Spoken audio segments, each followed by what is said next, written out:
Hola, bendiciones. En esta ocasión vamos con la clase número 10 de la materia de Tesalonicenses y estaremos viendo Segunda de Tesalonicenses, capítulo 1, de los versículos 3 al versículo 12. Y vemos el primer versículo donde dice: debemos siempre dar gracias a Dios por vosotros, hermanos, como es digno, por cuanto vuestra fe va creciendo y el amor de todos y cada uno de vosotros abunda para con los demás. Dice en el versículo 4, que es el siguiente, el apóstol Pablo va a hablar en cuanto a la paciencia y la fe. Así, en los versículos 3 y 4 tenemos esta pequeña trinidad que Pablo utiliza: la fe, el amor y la paciencia. Estas tres palabras son términos abstractos, pero es necesario quitarlos de lo abstracto y ponerlos en lo concreto, trasladándolos a la vida diaria. Dice, este es nuevamente el trabajo de fe que Pablo mencionó en Primera de Tesalonicenses 1:3. La fe que salva produce obras. Una fe que salva producirá un amor en el corazón de los hijos. Si somos hijos de Dios, tenemos que amar a nuestros hermanos, queramos o no queramos, y los demás tendrán que amarnos, ¿verdad? Esto es algo tan básico y esencial, ¿verdad? Como es lo del amor, donde dice que nosotros tenemos que amar a los demás porque nosotros queremos hacerlo o porque no queramos hacerlo, pero que el mandamiento de Dios es que nos podamos amar unos a otros. En el siguiente versículo, esa palabra que utilizó es una palabra que retomó, ¿verdad? El apóstol Pablo la usó junto con amor y fe. Y es esta palabra, ¿verdad? La paciencia, como hablábamos. Dice, tanto es así que nosotros mismos nos sentimos orgullosos de vosotros en las iglesias de Dios por vuestra paciencia y fe en todas vuestras persecuciones y tribulaciones que soportáis. Ellos habían pasado tribulaciones y aflicciones bien difíciles, ¿verdad? Porque ellos habían decidido seguir a Jesús, creer en Jesús. Dice que la iglesia no va a pasar a través del periodo de la gran tribulación, pero nosotros pasaremos a través de un periodo de pequeña tribulación, porque todos tenemos problemas acá en esa tierra, y si no estamos teniendo problemas, esa situación, dice, no es normal, porque siempre hay algo que no está bien en nuestra vida, porque el Señor siempre está disciplinando a sus hijos. Aquí hay como una aseveración totalmente. Yo creo que siempre hay como algo pequeño que pueda estar afectando, ¿verdad?, nuestra vida. Me refiero a en el hogar, en el trabajo, donde nosotros nos andemos moviendo. Normalmente es mentira a veces que vamos a estar al 100% bien, ¿verdad? Siempre hay algo que tenemos en alguna dificultad que a veces depende del lugar o el momento, pues así nosotros vamos tomando eso. La palabra paciencia es un término interesante. Dice, la palabra griega de la cual proviene nuestra palabra paciencia contiene el significado literal de mantenerse debajo. Significa ser colocado debajo de algo. Muchísimas personas tratan de salir de debajo de problemas y dificultades. La persona que es paciente es capaz de mantenerse bajo esas circunstancias adversas y continúa llevando la carga. No se la quita de encima y no intenta librarse de su responsabilidad. Es decir, enfrenta la situación y con la paciencia, ¿verdad?, que es la que nos permite tener la fuerza prácticamente, ¿verdad?, para ir soportando cualquier situación que nosotros podamos estar pasando.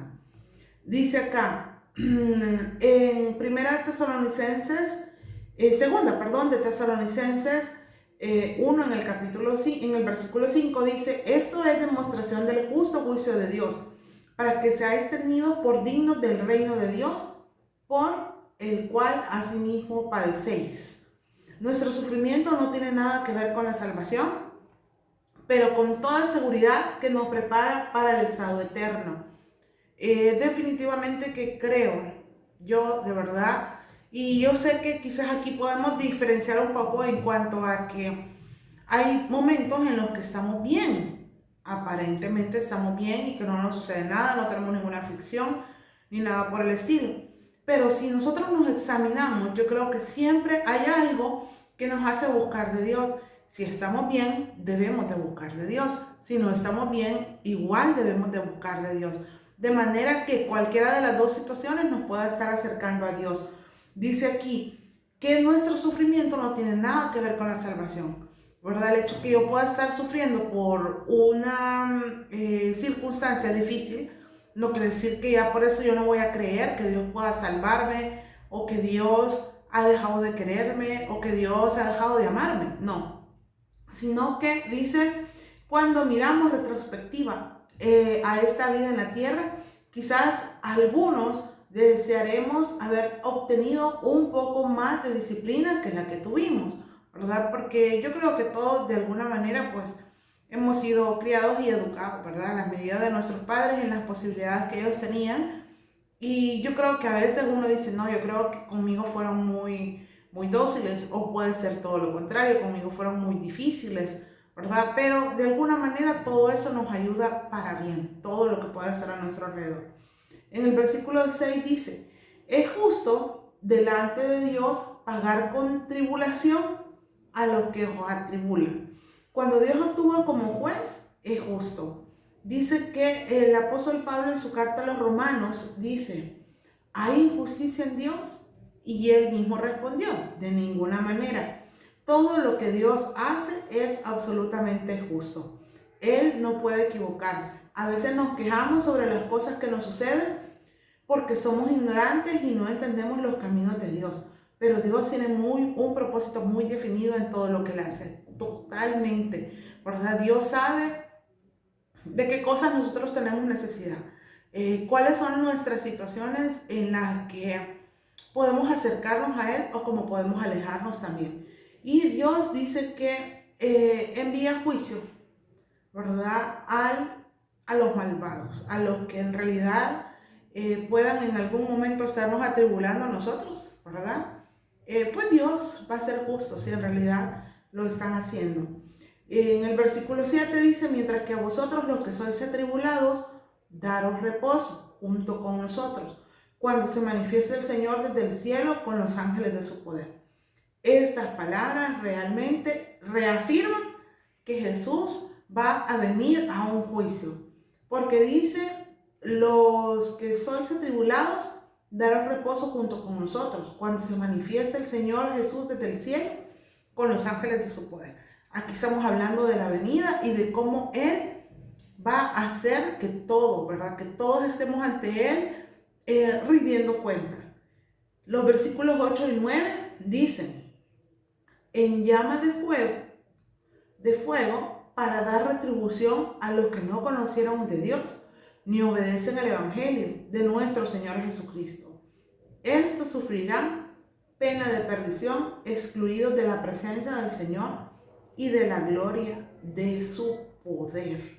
Este versículo de verdad que es bastante duro, por decirlo así, ¿verdad? Porque aquí habla que va a haber una retribución para los que no quisieron saber nada de Dios, los que no obedecieron el Evangelio.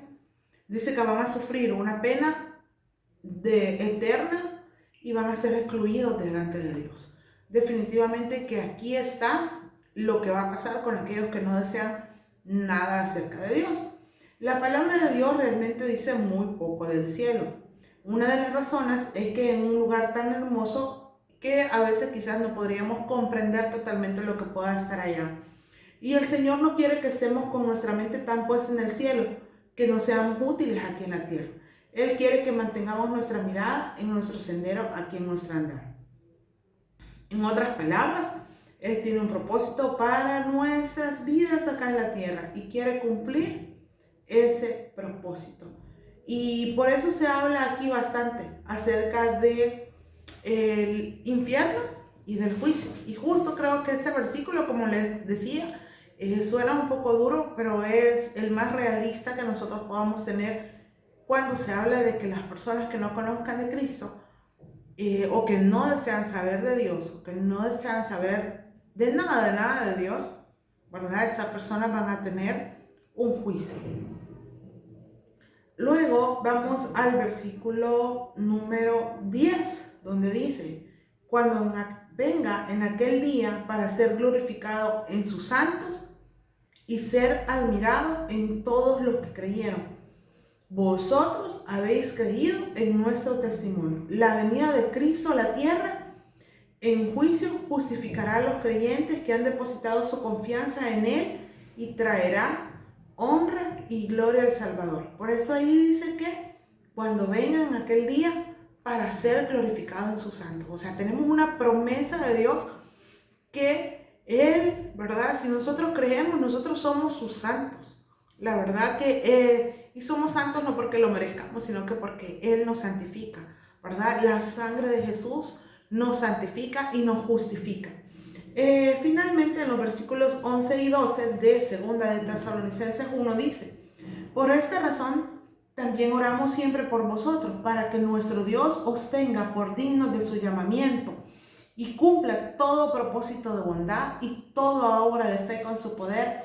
Así el nombre de nuestro Señor Jesucristo sea glorificado en vosotros y vosotros en Él, por la gracia de Dios y del Señor Jesucristo. De verdad que leer un versículo anterior diciendo donde hay juicio para los que no creen y terminar con este versículo, de verdad que nos debe inspirar a nosotros a seguir creyendo que Dios es un Dios justo y tiene cosas buenas y maravillosas para nosotros.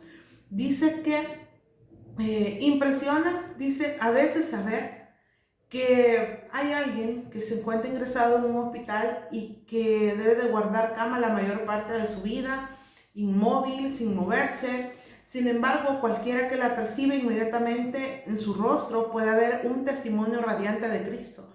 ¿Por qué? Porque no importa las circunstancias, si ella sabe en quién ha creído y sabe lo que Dios va a hacer por su vida.